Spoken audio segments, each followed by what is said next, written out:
Samajwadi action committee की मालेगांव शहर में ये पहली मीटिंग है जो कारपोरेशन के इलेक्शन के ताल्लुक से है।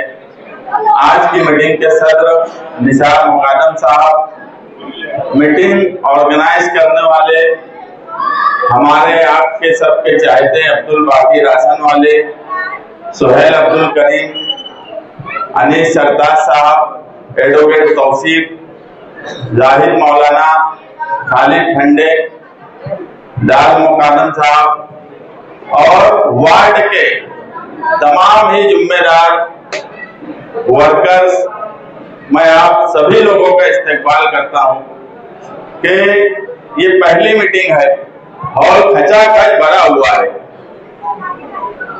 समाजवादी पार्टी आने वाले इलेक्शन में किन मुद्दों पर इलेक्शन लड़ेगी, ये बात अहम है, क्योंकि तकरीबन 4 साल से प्रशासक राज है, कारपोरेशन पे अधिकारियों का राज है। और मैं तो ऐसा मानता हूं कि कारपोरेशन पे अवामी बॉडी होने के बावजूद भी निहाल साहब के वक्त के बाद कारपोरेशन पर मेयर तो जरूर बैठे दूसरी पार्टियों के, मगर इक्तिदार और ताबा अधिकारियों का रहा। वाहिद निहाल साहब थे जो कहते थे कि कमिश्नर आवाम का नौकर है। इसका मतलब ये है कि अगर कमिश्नर आवाम का नौकर है तो इंजीनियर से लेके सारा डिपार्टमेंट आवाम की कही हुई बात, आवाम की चाहत को सामने रखकर काम करे। मगर मैं दावे से बोलता हूं कि किसी भी मेयर ने आवाम की चाहत के हिसाब से कारपोरेशन में काम नहीं करवा पाया और इक्तिदार प्रशासक का ही रहा। ये 4 साल तो ऑफिशियली प्रशासक का राज था, मगर उससे पहले भी अधिकारियों का ही राज था। हम देख रहे हैं कि मालेगांव शहर में दुर्गत बनी हुई सड़कें, जहां से आप इस मीटिंग में भी जो लोग आए हैं तो मैं समझ रहा हूं वो किस तरह से आए। यही हाल पूरे शहर का है। ये जिम्मेदारी इंजीनियर्स की है कि अगर करोड़ों का काम निकल रहा है, करोड़ों का बजट पास हो रहा है, तो काम की क्वालिटी कौन देख रहा है? कोई काम की क्वालिटी नहीं देखता। पूरा वाटर सप्लाई डिपार्टमेंट कोलैप्स हो गया है। मैं ये भी दावे से बोलूंगा कि जब तक वाटर सप्लाई डिपार्टमेंट में मुसलमान इंजीनियर्स थे तो वाटर सप्लाई डिपार्टमेंट का काम, माएं बहनें घर की औरतें, पानी आता था तो बोल देते थे कि 2 बज रहा होगा। ये सिस्टम था। जब बजट करोड़ों का, 1000 करोड़ का, 500 करोड़ का, इस तरह का बजट नहीं था। आज पानी के ही ताल्लुक से कारपोरेशन में बुनियादी मसाइल क्या है? आप देखेंगे पानी का सबसे बड़ा मसला आज मालेगांव शहर में है। बरसात ऐसी हुई कि नदी नाले बह रहे हैं मगर घरों में पानी नहीं आ रहा है। इसका जिम्मेदार कौन है? एक इंजीनियर, सिटी इंजीनियर 17 सालों से चेयर पर बैठा है। कोई सिस्टम काम करने का नहीं, कोई प्लानिंग काम करने की नहीं। अगर आगरा रोड की 1200 mm की मेन पाइपलाइन 8 दिन पहले फूट गई तो क्या वजह होगी उसके फूटने की? जब वो पाइपलाइन डाली गई तो 90 साल तक उसमें कुछ नहीं हो सकता था, वो लीकेज भी नहीं हो सकती थी। इतनी गारंटेड पाइपलाइन वहां पर डाली गई थी। उसके बाजू से जो अभी पाइपलाइन फूटी हुई है 1000 mm की, तो ये फूटी क्यों है? पूरा वाटर सप्लाई सिस्टम आज हाथ पर हाथ धरे बैठा है। जब कंक्रीट रोड बनाई जा रही थी उस वक्त वहां पर एयर वॉल डालना जरूरी था। 500 मीटर पर एयर वॉल डालना जरूरी था, ये उसके कॉन्ट्रैक्ट में था। अब अगर कोई चीज कॉन्ट्रैक्ट में है तो ये जिम्मेदारी किसकी है? ये जिम्मेदारी है कारपोरेशन में, जो हजारों रुपया महीना, तकरीबन लाख रुपये के ऊपर जो पगार ले रहे हैं, उनकी जिम्मेदारी थी। अभी पाइपलाइन फूटने की अहम वजह जो है, एयर, जमीन के अंदर की एयर पास नहीं हो पा रही है। और एयर ऐसी चीज है कि अगर वो पास नहीं होंगी तो उसको जहां जगह मिलेंगी वहां डैमेज कर देंगी। एक भी एयर वॉल नहीं लगाया गया, जिसकी वजह से एयर पास नहीं होती और पाइपलाइन फूटती है। पाइपलाइन 4 कोडिंग में है, सीमेंट है ऊपर, उसके बाद गज है, उसके बाद फिर एक सीमेंट की कंक्रीट है गज के बाद, उसके बाद लोखंडी पाइपलाइन है। इतनी मजबूत पाइपलाइन, अगर जब काम हो रहा था उस वक्त सिटी इंजीनियर्स और जो अधिकारी थे, उनका काम था कि जो टेक्निकल बातें हैं उस तरह से काम किया जाए। हमारे लिए सबसे बड़ा मसला ये है कि इस शहर में बातें तो होती है हजारों करोड़ की, हर वक्त यूट्यूब और अखबार में आता है कि इतने करोड़ का बजट पास हो गया, उतने करोड़ का बजट पास हो गया, अंडरग्राउंड गटर का बजट पास हो गया, मगर उसकी सही तरीके से तामीर ये होती ही नहीं। वो अंडरग्राउंड 540 करोड़ का हो या दूसरे करोड़ों के काम काज हो, लीडरान का हाल ऐसा है कि मैं अधिकारियों की बात इसलिए बोल रहा हूं कि लीडरों को तो ये भी नहीं समझता कि वाटर सप्लाई में किस तरीके से काम किया जाता है। अगर पानी सही नहीं आ रहा है तो वो सिस्टम किस तरीके से बैठाया जाए। तो लीडरों के बारे में आज बोलने का कोई मतलब नहीं है। बदलाव इस कारपोरेशन के इलेक्शन में, कारपोरेशन में बैठे हुए अधिकारियों का होना चाहिए। और मैं, ये पहली मीटिंग है, मैं आपसे एक तजवीज मंजूर करवाऊंगा कि क्या कारपोरेशन में बैठे हुए सिटी इंजीनियर, वाटर सप्लाई में बैठे हुए इंजीनियर्स, आने वाले कारपोरेशन में अगर समाजवादी की ज्यादा से ज्यादा तादाद कारपोरेशन के इलेक्शन में चुनकर आई तो हम जरूर 17 साल से बैठे हुए इंजीनियर को उस कुर्सी से उठा देंगे। ये तजवीज हाथ उठाकर आप मंजूरी दो। आपको अगर लगता है कि इंजीनियर्स का बदलाव होना चाहिए, डिपार्टमेंट का तबादला होना चाहिए। हम ये भी देख रहे हैं कि हमारे शहर में अच्छे अच्छे सिविल इंजीनियर्स भी अच्छी डिग्रियां लेकर मुस्लिम हिस्से में आ रहे हैं। तो क्या हम उन्हें कोई हिकमत से, कोई तरीके से उनको जिम्मेदारी नहीं दे सकते क्या? पूरा शहर सत्यानाश कर दिया गया, पूरा वाटर सप्लाई डिपार्टमेंट सत्यानाश हो गया, तो क्या वहां पर अब नए लोगों को जिम्मेदारी नहीं देनी चाहिए क्या? नए मुस्लिम लड़कों को जिम्मेदारी नहीं देना चाहिए क्या?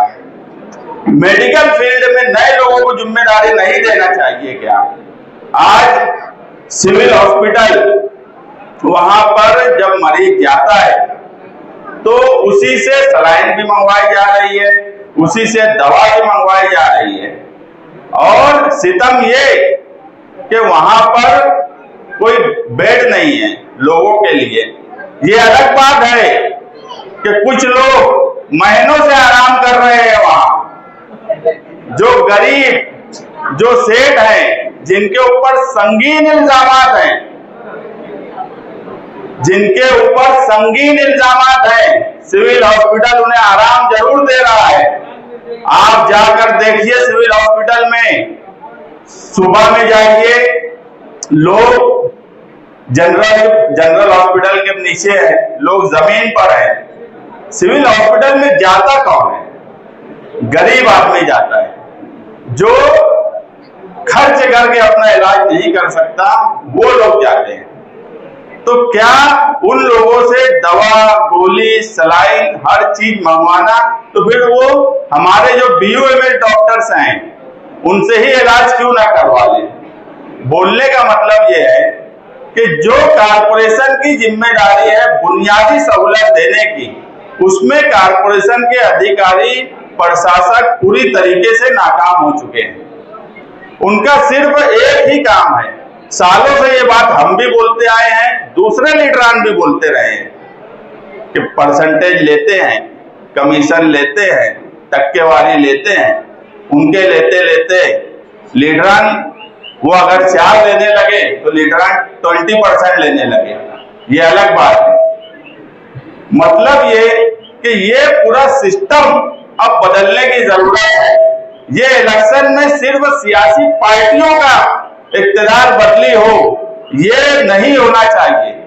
वो इक्तिदार जो आने वाले हैं, क्या वो कारपोरेशन में बैठे हुए लोगों को बदल सकते हैं क्या? उनसे काम ले सकते हैं क्या? 17 साल से बैठे हुए इंजीनियर को उठा के दूसरी तरफ फेंक सकते हैं क्या? ऐसे दमदार लोग कौन हो सकते हैं, ये आपको तय करना है। मैं अबू आसिम आजमी साहब से एक वादा किया हूं कि आने वाले कारपोरेशन इलेक्शन में इंशाअल्लाह समाजवादी पार्टी पूरे शहर में 2 डिजिट 2 अदद में उसकी सीट आएंगी, और 2 डिजिट में आप कारपोरेशन में हमारी सीट ला के अब दे दो। हम कारपोरेशन के अंदर बदलाव करेंगे इस बार। कारपोरेशन के बाहर बदलाव करने की जिम्मेदारी आवाम की, कारपोरेशन के अंदर बदलाव करने की जिम्मेदारी समाजवादी पार्टी के कारपोरेटर्स की रहेगी। और कारपोरेटर कैसे होना चाहिए?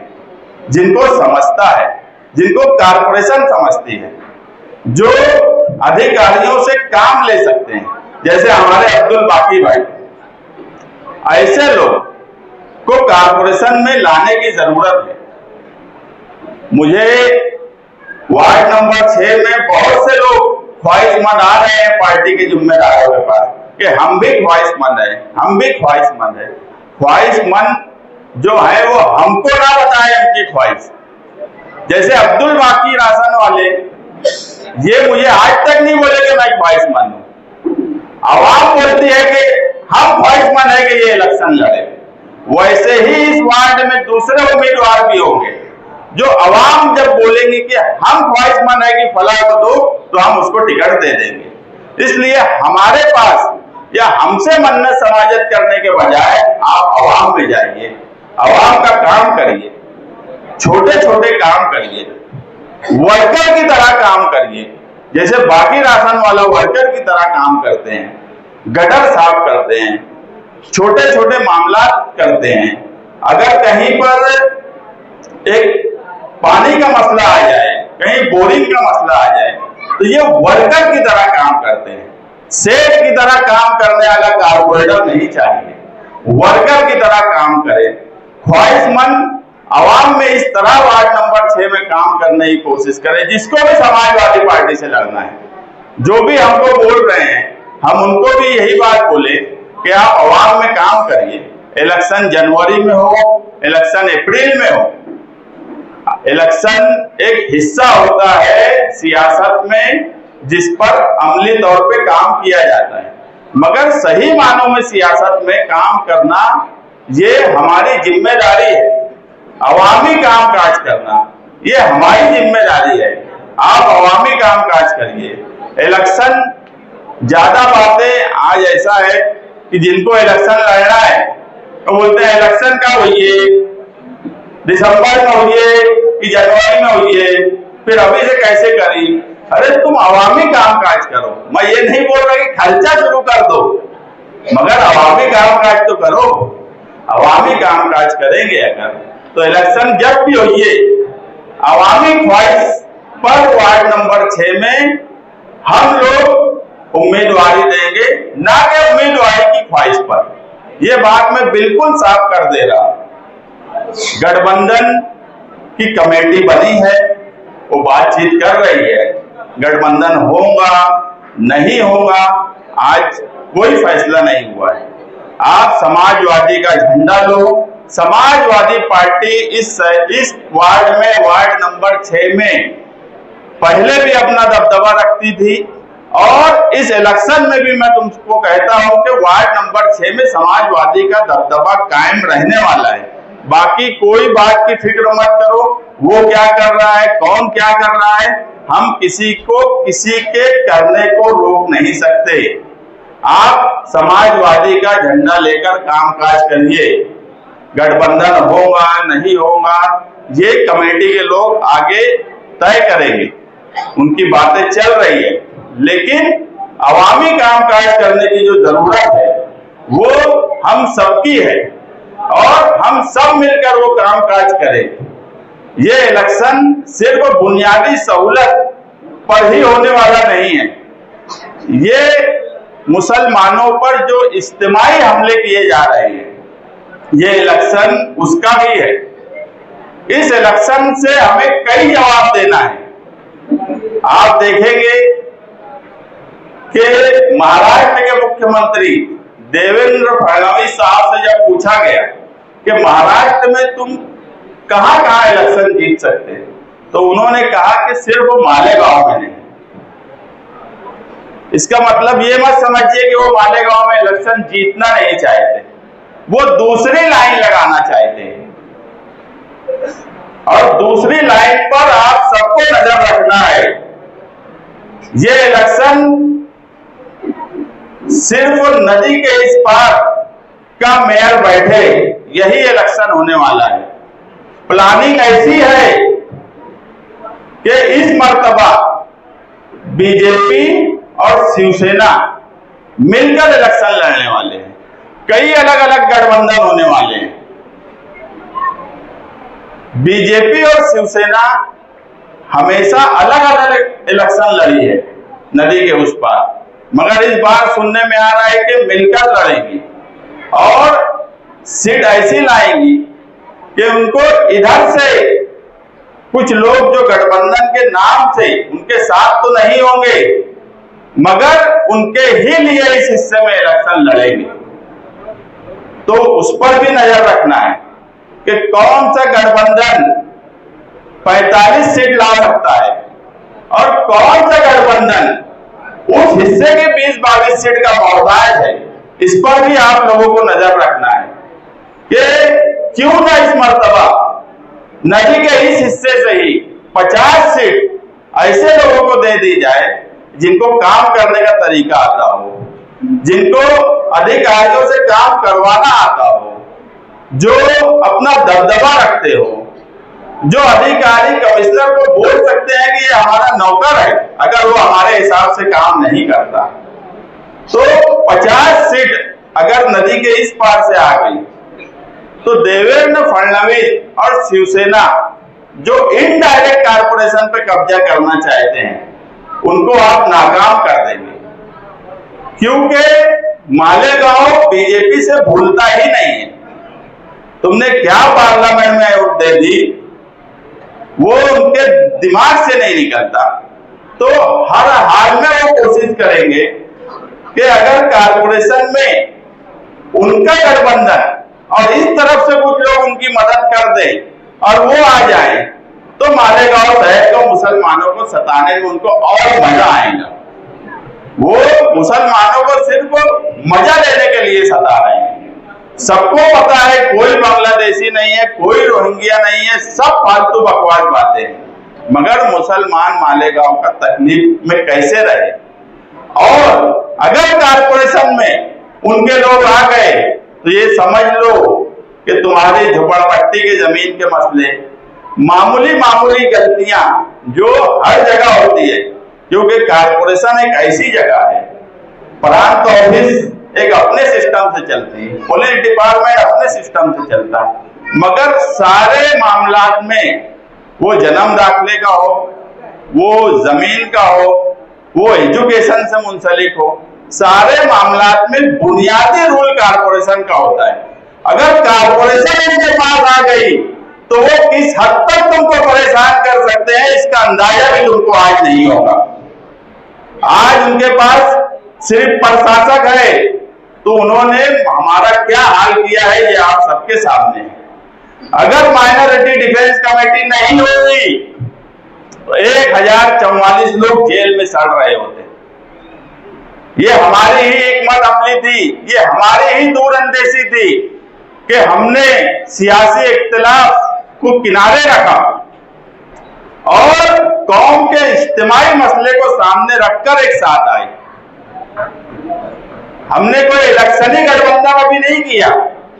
हमने अवाम को तकलीफ ना हो, अवाम की परेशानी कैसे कम से कम हो और अवाम को हम कैसे राहत दे सके, इसलिए हम लोग साथ में आए। हमें कोई लालच नहीं था कि हम साथ में आए तो इख्तियार मिल जाएगा, मगर वो काम करते हुए ये जरूर महसूस हुआ कि आने वाले कारपोरेशन इलेक्शन में अगर फिरका परस्तों का गठबंधन चुनकर आ गया, फिरका परस्तों का मेयर अगर बैठ गया, उनका इख्तियार आ गया, तो कितने मसाइल हैं वो कैसे हल होंगे, उल्टा वो मसाइल बढ़ जाएंगे। हाँ, सेकुलर दमदार गठबंधन अगर कारपोरेशन में बैठा तो मैं आपसे एक वादा करता हूं कि 1044 जन्म दाखिले का मसला चुटकी में हल करेंगे, चुटकी में। और तहसीलदार के ऊपर एफआईआर करवा देंगे। सिर्फ एक ठहराव करने की जरूरत होगी कि तहसील ने अगर जो आदेश दिया था वो आदेश कारपोरेशन को मिला, तहसीलदार अपनी बात से पलट गया, कारपोरेशन बोलती है कि हमारे पास आदेश है, तो उसका हल क्या है? एक आम आदमी जिसको कोई कानून की समझ नहीं है, जिसको कानूनी तौर पर बहुत नहीं समझता होगा, वो भी लॉजिकली एक बात तो समझेगा कि दो डिपार्टमेंट के आपस के मसले, अगर तहसील ऑफिस बोलता है कि हमने नहीं दिया और कारपोरेशन बोलती है कि हमको मिला, तो इसका सीधा सा हल क्या था कि हैंड राइटिंग एक्सपर्ट को वो आदेश की कॉपी भेज दी जाती। एक्सपर्ट उसकी जांच करता कि क्या ये तहसील का है या नहीं है। अगर नहीं है तो वो कार्रवाई होती, और अगर है तो तहसील झूठा है, उसको जेल में उड़ा के डाले। हम पहला ही ठहराव हमारे दम से कारपोरेशन में ये करेंगे कि 1044 जन्म दाखिले के आदेश का हैंड राइटिंग एक्सपर्ट के पास भेज के जांच करो, और यकीन मानना तहसीलदार जांच आएगी और तहसीलदार जेल में जाएगा। बोलने का सिर्फ मतलब ये है कि बहुत समझ बूझ के इलेक्शन लड़ने की जरूरत है, अवाम को बहुत समझ बूझ कर वोट देने की जरूरत है, हर पहलू पर गौर करने की जरूरत है, तुम्हारे बुनियादी मसाइल पर भी गौर करने की जरूरत है, तुम्हारे इज्तिमाई मसाइल पर भी गौर करने की जरूरत है। तुम मुसलमान हो इसलिए तुमको टारगेट किया जाता है, उस पर भी गौर करने की जरूरत है। तुम्हारे शहर की औरतें जेल चली गई, इस पर भी गौर करने की जरूरत है। तुम्हारे घर से जब तुम निकलते हो तो तुमको सड़कें नहीं मिलती सही चलने, इस पर भी गौर करने की जरूरत है। तुम्हें पानी सही नहीं मिलता, उस पर भी गौर करने की जरूरत है। समाजवादी के लोग हमेशा से बोलते थे कि चंकापुर तलवाड़ा की पाइपलाइन का काम करवाओ। हमने मिनिस्टर से मिला, कई धरना आंदोलन किया, कई केसेस अपने ऊपर झेले। वो केसेस की अभी नौबत यह है कि अटक वारंट निकल जा रहा हमारा। हमने सिर्फ आंदोलन और तहरीक के नाम पे केसेस लिए। तलवाड़ा पर मेरे ऊपर 2-3 केसेस बने, हमारे यहाँ बैठे हुए पार्टी के जिम्मेदार हैं उनके ऊपर केसेस बने। अगर तलवाड़ा की पाइपलाइन आज शुरू हो गई होती, 50 MLD पानी तलवाड़ा से आ रहा होता, तो ये लीकेज होने के बाद भी हमारे पास सब्सिट्यूट होता दूसरी तरफ से पानी देने का। हम अभी सुना हो कि गिरना डैम में कोई डीपी जल गई। आप हमेशा सुनेंगे कि पानी का मसला गिरना डैम के ही वाटर पानी जो आता है वहीं से होता है। कभी वहां पावर चली जाती है, कभी कोई मसला हो जाता, कभी तुमने सुना है चंकापुर और तलवाड़ा की वजह से पानी लेट आ रहा है। वो कुदरती बहाव से आता है, अच्छा पानी आता है। अगर तलवाड़ा की पाइपलाइन की तहरीक हम नहीं चला रहे होते तो ये फिल्टर प्लांट भी नदी के उस पार चला जाता और तुमसे तलवाड़ा और चंकापुर का पानी छीन लिया जाता। हम हर मामले में समझौता कर सकते हैं, समाजवादी कभी तलवाड़ा के सवाल पर समझौता नहीं करेंगे। और अगर 100 MMD पानी की जरूरत मालेगांव शहर में है तो 50 MMD गिरना डैम से आना चाहिए, 50 MMD पानी तलवाड़ा से आना चाहिए। सिर्फ 50 MMD पानी जैसे ही होगा गिरना डैम का खर्च कम होगा, 5% घरपट्टी तुम्हारी खत्म हो जाएगी जो हर साल बढ़ रही है। मगर करने वाला चाहिए, करने वाले तो वहां बैठे नहीं है, करवाने वाले की जरूरत है कि उनसे काम कौन टेक्निकल कानूनी तौर पे सही ढंग से करवा सकता है। अगर उसको इतनी समझ पहले से होगी कि क्या मसला है तो वो अधिकारी से काम करेगा। जो सिर्फ जियारत, घूमना फिरना, गांव में नहीं रहना, इस पर ही हमको क्या पता कि पानी का मसला क्यों हुआ। अगर पाइपलाइन फटी तो क्यों फटी, उनको तो ये भी नहीं मालूम होगा कि वो पाइपलाइन कितने MM की है, ये भी नहीं मालूम होगा।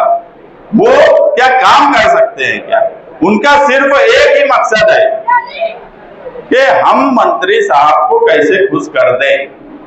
और मैं जो बार बार बोल रहा हूं कि ये इलेक्शन अलग अलग गठबंधन का इलेक्शन होगा और आप लोग समाजवादी पार्टी को 2 डिजिट में इस शहर से सीट दिलवा कर दें। हम वहां पर काम करेंगे। वार्ड नंबर 6 से हमारी 2017 में भी शुरुआत हुई थी और इस इलेक्शन में भी हमको सबसे ज्यादा सीट वार्ड नंबर 6 से समाजवादी के सिंबल पे इंशाअल्लाह मिलेंगी। ये मैं आपसे चाहता हूं कि आप ये वादा हमसे करें। आप इक्तदार बदलिए, हम कारपोरेशन के अंदर बैठे हुए लोगों को बदली करेंगे। यही इस इलेक्शन का इशू है और इसी पर इलेक्शन होना चाहिए। बाकी बहुत सी बात आएंगी कि ये वैसा, ये रोना धोना, उनके रोने धोने से अगर वो एक बार रोते हैं तो आप 5 साल रोते हो, वो 5 मिनट रोते, 10 मिनट रोते, मगर आप 5 साल रोते हो। आपके घर की माए बहनें रोती है नल के वक्त में, वो आंसू देखो। ढोंगी बाबा के आंसू पे मत जाओ। 10-5 मिनट रोना, मैं आधा घंटा रो सकता। अगर ऐसी कोई बात होगी तो मैं आधा घंटा रो लूंगा ताकि अवाम 5 साल ना रोए। तो आप अपने घर के लोगों का रोना धोना देखो, लीडरों के रोने धोने में मत परेशान रहना। नहीं तो मालूम पड़ा अभी कारपोरेशन के इलेक्शन के बाद फिर कुछ हो गया, बोले अभी 5 लगी थी, अभी 5 और लगाने की बात है। ढोंग नाटक, इस पर इलेक्शन नहीं होना चाहिए। आपके बुनियादी मसाइल पर और इज्तिमाई मसाइल पर इलेक्शन होना चाहिए और अवाम की ख्वाहिश पर उम्मीदवारों को टिकट देना चाहिए और इसका हम लोग लिहाज रखेंगे। शुक्रिया। वार्ड नंबर 6 के जिम्मेदारान और आप तमाम साथियों, मुझसे पहले मुस्तकीम ने इतनी सारी बातें बोल दी कि मैं सोच रही थी अब मैं क्या बोलूं, लेकिन इस वार्ड से मेरा रिश्ता है। इस वार्ड में पहली बार मैंने अपनी जिंदगी का पहला इलेक्शन इस इलाके से लड़ा और मुझे कामयाबी मिली। जरूर इस इलाके के लोगों को साथी निहाल अहमद साहब से मोहब्बत थी, उसी का नतीजा था कि आपने जो वार्ड हमारे फेवर में नहीं रहता था, उस वार्ड के लोगों ने मुझको पहली बार चुन कर दिया। यहाँ इलेक्शन के अय्याम शुरू हो रहे हैं, तमाम लोग इलेक्शन में लगे हुए हैं, लेकिन ये वक्त सिर्फ उम्मीदवार चुनना ये जरूरी नहीं है। अच्छा उम्मीदवार चुनना, वो उम्मीदवार जो शहर में आज आप देखेंगे कि एक सड़क से हम जब गुजरते हैं तो घरों से ज्यादा, बस्तियों की तादाद से ज्यादा सड़क में इकट्ठे होते और इतनी मुश्किल से कि सवारी वालों को तो जाने दो, पैदल वालों का भी चलना मुश्किल। पानी के लिए मुसलसल औरतें परेशान, हर 10-15 मिनट पे औरतों का फोन आता है, पूछते आज नल कब आए। मुसलसल जैसे जैसे तरक्की होती है ना तो सहूलत बढ़ती है, लेकिन आप देखेंगे कि मालेगांव शहर में तकलीफ पड़ रही है, चाहे वो पानी की तकलीफ हो, चाहे वो पावर की तकलीफ हो, चाहे वो सड़क की तकलीफ हो, मुसलसल मालेगांव शहर जो है वो तकलीफ में है। जैसा मुस्तकीम ने बताया कि ये इलेक्शन सिर्फ हमारी बुनियादी सहूलतों के आराम के लिए होने वाला इलेक्शन नहीं, बल्कि फिरका परस्तों की बहुत बड़ी चाल जो एक नजर लगा के मालेगांव पर बैठा है पार्लियामेंट के इलेक्शन के बाद कि किसी तरह से भी ये मुस्लिम अक्सरियत वाला शहर, इसको हम इस तरह कर दे कि ये माजूल हो जाए, महरूम हो जाए। आज आप देखेंगे, चाहे वो हमारे यहाँ वोटर लिस्ट के बारे में हमको परेशान करते हैं, कहीं जन्म दाखिले के मामले में परेशान करते हैं, और मैं बार बार कहूंगी जो कच्ची बस्तियां मालेगांव शहर में है, जिस इलाके में आज हम खड़े हैं, चाहे वो सर्वे नंबर 42 हो, चाहे गणेश नगर हो, चाहे नंदन नगर हो, या सर्वे नंबर 57 का हिस्सा हो, ये सारी बस्तियों पर अगर फिरका परस्त राज करने आ गए तो लैंड जिहाद का मामला आएगा। देख लो उस बस्ती के मालिक कौन है, आबाद कौन है। इसलिए आपको ऐसी पार्टी का साथ देना है जो झोपड़पट्टियों को बसाने का और बचाने का काम करती है। जब मैं यहाँ पहली बार इलेक्शन लड़ रही थी तो लोगों ने मुझसे कहा था कि हम आपका साथ इसलिए देंगे कि साथी निहाल अहमद साहब झोपड़पट्टियों को बसाने का और बचाने का काम करते थे। आप वादा करो कि हमारे घर महफूज रहेंगे। अल्हम्दुलिल्लाह आज तक यहाँ के घर महफूज हैं। लेकिन आप अगर शर पसंदों की, जिस तरह बताया गया कि एक खुफिया जो महाज बन रहा है शर पसंदों का, बीजेपी, शिवसेना, और उनका साथ किनके साथ है, कौन कहां उनके उद्घाटन में पहुंच जाता है, आरती में पहुंच जाता है, कुदाल मारने पहुंच जाता है। अगर वो अपना सपोर्ट किसी शर पसंद को दे दें तो मालेगांव शहर के मुस्लिम आबादी बड़ी तकलीफ से दो चार हो जाएगी। जरूरी है कि हमारी बुनियादी सहूलत जो कारपोरेशन में बैठे अफसरान हैं, उनको दुरुस्त काम करवाने वाले ऐसे खिदमतगार लोग जो कानून भी जानते हो, जो लड़ाई करना भी जानते हो, जो बात करना भी जानते हो, वो कागज चलाना भी जानते हो, और वक्त पड़े तो हाथ चलाना भी जानते हो, ऐसे लोगों को साथ देकर, और अगर आप हमेशा दिमागी से देखते आए, निहाली लोग कानून को किस तरह तोड़ना है, कानून के दायरे में रह के ये भी जानते।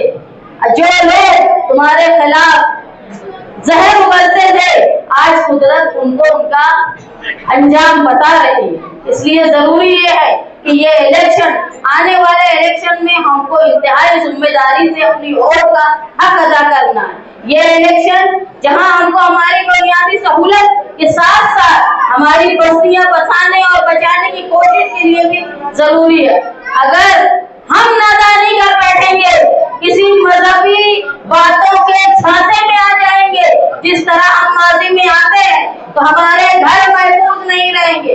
मैं देख रही हूँ यहाँ कुछ लोग ऐसे भी बैठे हैं जिनको नोटिस लगी थी, उनकी क्या हालत थी एसआईटी में जब नोटिस लगी थी, उनसे पूछो। मुसलसल हमारे ऊपर हमले हो रहे हैं। अगर कारपोरेशन में समाजवादी और सेकुलर पार्टी का राज नहीं रहा तो हम अपने घरों में महफूज नहीं रह पाएंगे। मैं इस इलाके के लोगों को जानती हूँ, मुसलसल मेरे पास ऑफिस पे आ रहे हैं, 11वीं के एडमिशन के लिए लोग परेशान। सिविल हॉस्पिटल में जाते हैं, वहाँ औरतों को जस्टी के लिए जाते हैं तो अच्छा सलूक नहीं होता। तुम समाजवादियों की ही वजह से वो जस्टी वार्ड जो नदी के उस पार जा रहा था, उसको रोकने का काम शिवाजी महाराज के पुतले के पास जो एहतजाज किया गया, वो ऐसा एहतजाज था कि अगर वो नहीं किया जाता तो यह सिविल हॉस्पिटल धीरे धीरे पूरी तरह खत्म हो जाता। जबकि जस्टी का जो वार्ड है वो उस तरफ चला गया था महिला रुग्णालय में। अगर यहाँ एहतजाज नहीं होता तो जो तकलीफ हमारे साथ हमेशा धूलिया जाने की आती है वो बढ़ जाती। जरूरी है कि काम करने वाले और रोने धोने और नाटक करने वालों में फर्क करना हमारे गाँव सीख जाए। मुझे उम्मीद है ये इलाका हमेशा से सूझबूझ और सियासी समझ रखने वालों का है। मैं उम्मीद करती हूँ कि इस इलाके की तरह मालेगांव शहर के तमाम इलाके अच्छाई और बुराई इसको समझे कि जो अच्छा काम करता हो, जो लोगों की मदद करने की नीयत रखता हो, जो हर तकलीफ में लोगों के साथ रहता हो, जहाँ जरूरत पड़े आधी रात को